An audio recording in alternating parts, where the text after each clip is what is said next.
বছরের শেষ বেলায় ফের আরও একবার মাস্টার স্ট্রোক দিলেন রাজ্যের মুখ্যমন্ত্রী মমতা বন্দ্যোপাধ্যায়।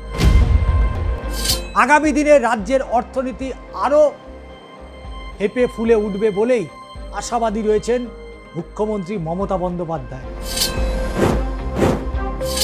ফের বাংলায় বঞ্চনার বৈঠকের পরেও সাধারণতন্ত্র দিবসে মনীষীদের ট্যাবলোয় নেই তার কোনো ছাড়পত্র।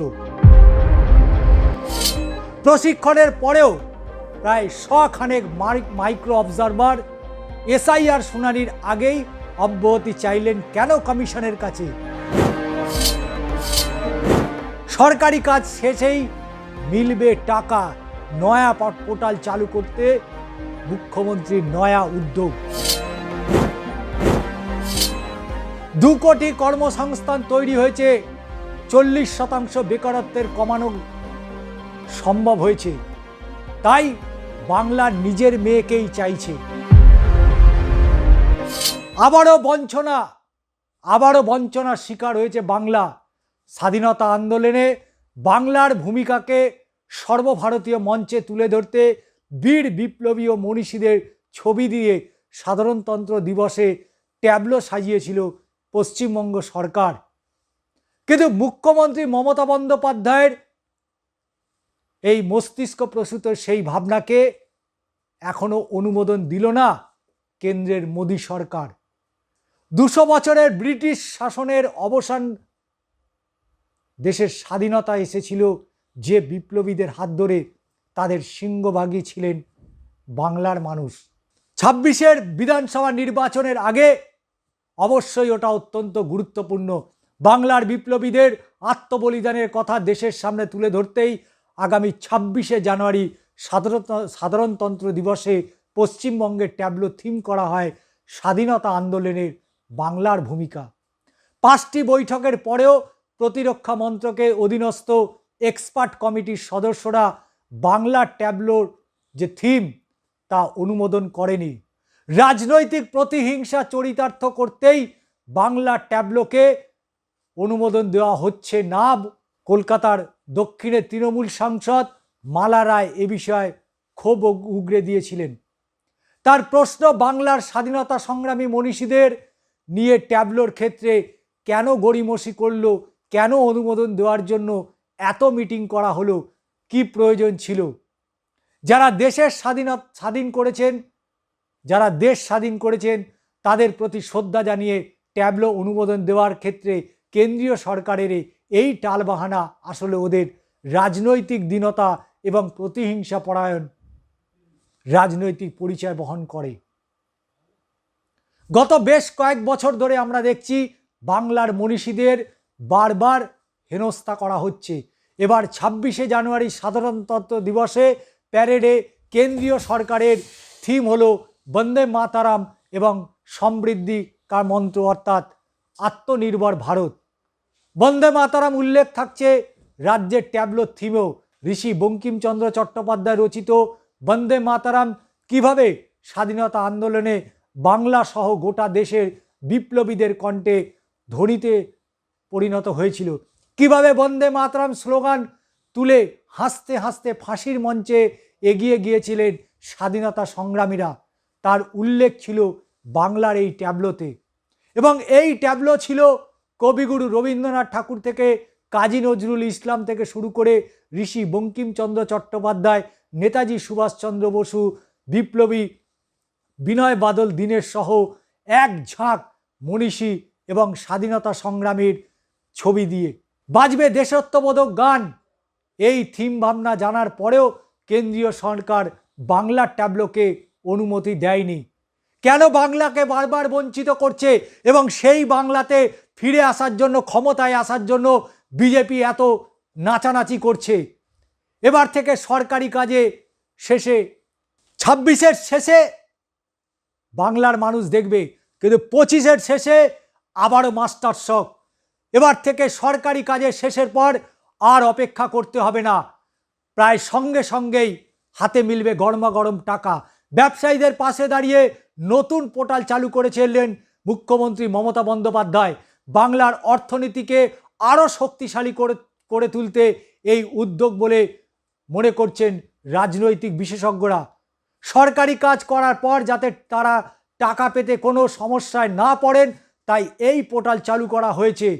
সরকারি কাজের শেষে ও পরে এই পোর্টালে তথ্যতে আপলোড করতে হবে এবং তারপরে এই পোর্টালের সঙ্গে যুক্ত হবে 72টি ব্যাংক এবং অন্যান্য আর্থিক সংস্থা দ্রুত টাকা দিয়ে দেবেন ব্যবসায়ীকে এবং ওই টাকার পাওয়ার পরে রাজ্য সরকারে ব্যাংক কিংবা আর্থিক সংস্থাকে ফেরত দেবে। এছাড়াও এই পোর্টালের মাধ্যমে অভিযোগ জানাতে পারবেন ব্যবসায়ীরা এবং সেই অনুযায়ী পদক্ষেপ করা হবে বলেও জানিয়েছেন রাজ্যের মুখ্যমন্ত্রী মমতা বন্দ্যোপাধ্যায়। আগামী দিনে রাজ্যের অর্থনীতি আবারও ফেঁপে এবং ফুলে উঠবে বলেই আশাবাদী। বাংলা যে বাণিজ্যের জন্য উপযুক্ত এদিনের বারবার বলেছেন মুখ্যমন্ত্রী মমতা বন্দ্যোপাধ্যায়। অনলাইনে কেনাকাটার রমরমা বাড়লেও খুচরো ব্যবসায়ীরাই এরাজ্যে অর্থনীতির মেরুদণ্ড বলেই তিনি মনে করেন। তার কথায় সংগঠিত ক্ষেত্রে 65 লক্ষ ব্যবসায়ী রয়েছেন। রাজ্যের খুচরো ব্যবসায়ীরাই বাংলার অর্থনীতির মেরুদণ্ড। বারবার দেখেছি যে বিভিন্ন ইস্যুতে বাংলাকে বঞ্চনা করা হয়েছে। বাংলায় কোনো উন্নয়ন হলেই কেন্দ্রের মোদী সরকার হোক বা রাজ্যের বিজেপি নেতারা হোক বারবার রাজ্যের বিরুদ্ধে প্রশ্ন তুলেছেন। যেখানে বেকারত্বের হার ছিল 40%, তা কমিয়ে আনা হয়েছে। 6টি ইকোনমিক করিডোর বানানো হয়েছে এবং তার চারপাশে শিল্প দোকান তৈরি হয়েছে। খুচরো ব্যবসা বিক্রেতারা তারা লাভবান হচ্ছেন। লজিস্টিকে আমরা শিল্পের মর্যাদা দিয়েছি। কলকাতা শিলিগুড়ি এক্সপোর্ট সেন্টার খোলা হয়েছে। ক্ষুদ্র এবং মাঝারি শিল্পের উন্নতি ও প্রশংসা করেছেন রাজ্যের মুখ্যমন্ত্রী মমতা বন্দ্যোপাধ্যায়। কিন্তু সেই বাংলাকে বারবার বুড়ো আঙুল দেখানোর চেষ্টা করেছে কেন্দ্রের নরেন্দ্র মোদী সরকার। বিভিন্ন রাজ্যগুলোকে একের পর এক প্রজেক্ট দেওয়া হলেও বাংলাকে বারবার বঞ্চিত করা হয়েছে। 100 দিনের কাজ, সেই 100 দিনের টাকা আজও পর্যন্ত বাংলা সমানভাবে পাচ্ছে না এবং প্রায় কোটি কোটি টাকা এখনও পর্যন্ত বকেয়া পড়ে রয়েছে। বারবার রাজ্যের মুখ্যমন্ত্রী হোক বা এ রাজ্যের সাংসদ বিধায়করাও যতবার চেঁচামেচি করেছে কিন্তু তাদের শূন্য হাতেই ফিরতে হয়েছে। বাংলাকে বারবার কেন বঞ্চিত করা হচ্ছে, অথচ সেই বাংলাকে, যে বাংলা নিয়ে এতটা তারা বঞ্চিত করছেন, সেই বাংলাতে ক্ষমতায় ফেরার জন্য এখানে নিত্য নতুন প্রজেক্ট করা হচ্ছে। এসআইআরের মধ্যে দিয়ে বাংলার মানুষকে ভোটাধিকার থেকে বঞ্চিত করা হচ্ছে। যে 2024 সালের ভোটের ওপর নির্ভর করে কেন্দ্রের নরেন্দ্র মোদীর সরকার গঠন করা হয়েছিল, সেই 24-এর ভোটারকে একেবারে বাদ দিয়ে 26-এ নতুন করে নির্বাচন করবে। তার কারণ বাংলায় যদি তৃণমূলকে হারানো যায় তাহলে বিজেপি ক্ষমতায় আসতে পারে। আরে যে অবাঙালি, যারা বাংলায় এসে ঠিক করে বাংলা ভাষাটাও বলতে পারে না, তারা নাকি বাংলায় রাজ করবেন, তারা নাকি বাংলায় চালাবেন। আরে বাংলায় চালানোর আগে বাংলা ভাষাটা ভালো করে শিখতে হবে। কিন্তু তারপরেও এ রাজ্যে প্রধানমন্ত্রী আসছেন, প্রধানমন্ত্রী এসে বাংলা জয়ের কথা বলছেন। বাংলা জয় কি করা এতটাই সম্ভব? এ রাজ্যে মুখ্যমন্ত্রী মমতা বন্দ্যোপাধ্যায় একের পর এক জনদরদি প্রকল্পগুলো রয়েছে, সেই প্রকল্পগুলো মানুষ প্রতিদিন নিত্যদিন তারা পাচ্ছেন। শিক্ষাক্ষেত্রে, স্বাস্থ্যক্ষেত্রে, কর্মসংস্থান থেকে শুরু করে একের পর এক জনমুখী প্রকল্প নিয়ে এসছেন। সড়ক যোজনা, গ্রামকে গ্রাম কিভাবে রাস্তা তৈরি হচ্ছে, ঝাঁ চকচকে রাস্তা। যারা দীঘায় যাচ্ছেন মকর সংক্রান্তিতে, গঙ্গাসাগরে যারা স্নান করতে যাবেন, ঘুরে দেখবেন গঙ্গাসাগরটা আজ থেকে 30-40 বছর আগে যারা গেছেন বা সর্বোপরি 10 বছর আগেও গেছেন, আর আজকের গঙ্গাসাগর দুয়ে দুয়ে চার করতে পারবেন না। স্বাস্থ্যকেন্দ্র থেকে শুরু করে, সরকারি হোটেল থেকে শুরু করে, রাস্তাঘাট, ব্যবসায়িক জায়গা কি না করেছে। আর বিরোধীরা বলছে এ রাজ্যে কিছুই হয়নি। কদিন আগেই রাজ্যের বিরোধী দলনেতা শুভেন্দু অধিকারী তিনি কিন্তু ঘুরে এসছেন। বিরোধীরা বিরোধিতা করবেই, কিন্তু উন্নয়ন যেখানে হয়েছে সে কথা তাকে বলতেই হয়।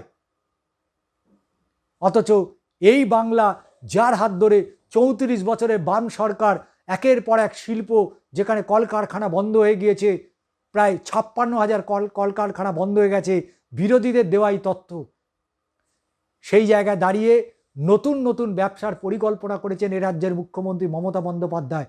প্রতিটা বিজনেস সামিটে আমরা দেখেছি যে কিভাবে শিল্পপতিরা এসছেন বাংলায়, তারা যাতে ব্যবসা করতে পারে, কিন্তু সেই ব্যবসার পরিবেশ দিতে পারছে না এ রাজ্যের বিরোধী দল। এমনটাই অভিযোগ শাসক দল তৃণমূল কংগ্রেস থেকে মমতা বন্দ্যোপাধ্যায়ের, যে বাংলাকে বারবার হেনস্থা করা হচ্ছে, বাংলার মনীষীদের হেনস্থা করা হচ্ছে, অথচ সেই বাংলা জয় করার জন্য একেবারে জিভে জল এসে যাচ্ছে এ রাজ্যের বিজেপি এবং কেন্দ্রের মোদী সরকারের। তাই ২৬-এর বিধানসভা নির্বাচনে যত সমীকরণই বিজেপি করুক না কেন, বাংলায় যে তৃণমূল কংগ্রেস ফিরছে এবং ব্যাপক আসনে ফিরছে তার পরিষ্কার ইঙ্গিত কিন্তু ইতিমধ্যেই পেতে মানুষ শুরু করেছে। যতই লম্পঝম্প করুক, বাংলায় তৃণমূল ছিল, তৃণমূল আছে, তৃণমূল থাকবে, এমনটাই মনে করছেন রাজনৈতিক বিশ্লেষকরা। তাই যতই লাফালাফি করুক এ রাজ্যের বিজেপি বা কেন্দ্রের মোদী সরকার, বাংলায় তৃণমূলকে হাঁটাতে গেলে, মমতা বন্দ্যোপাধ্যায় হারাতে গেলে একজন দক্ষ প্রশাসকের দরকার, যে প্রশাসক বিজেপিতে নেই। কাকে মুখ্যমন্ত্রী করবে বিজেপি? শুভেন্দু অধিকারী, অভিজিৎ গঙ্গোপাধ্যায়? কাকে করবেন? দিলীপ ঘোষ, সুকান্ত মজুমদার, শ্রমিক ভট্টাচার্য? কে মুখ্যমন্ত্রীর মুখটা কে? আজও স্পষ্ট নয়। তারা একে অপরের দিকে বারবার কাঁদা ছোড়াছুড়ি করছে। তারা নিজেদের মধ্যেই বন্ধুত্বপূর্ণ সম্পর্ক গড়ে উঠতে পারেনি, তাহলে সরকারটা চালাবে কি করে? তাই বছরের একেবারে শেষ লগ্নে দাঁড়িয়ে মুখ্যমন্ত্রী আরও একটা যে মাস্টার স্ট্রোক দিয়েছেন, শিল্প, যে শিল্পকে কেন্দ্র করেই আগামীর ভবিষ্যৎ গড়ে উঠতে পারে বাংলায়, এবং সেটাকে লক্ষ্য করেই এগিয়ে যাচ্ছে শাসক দল তৃণমূল কংগ্রেস এবং অবশ্যই মমতা বন্দ্যোপাধ্যায়। আজকের মতো এখানেই শেষ করছি।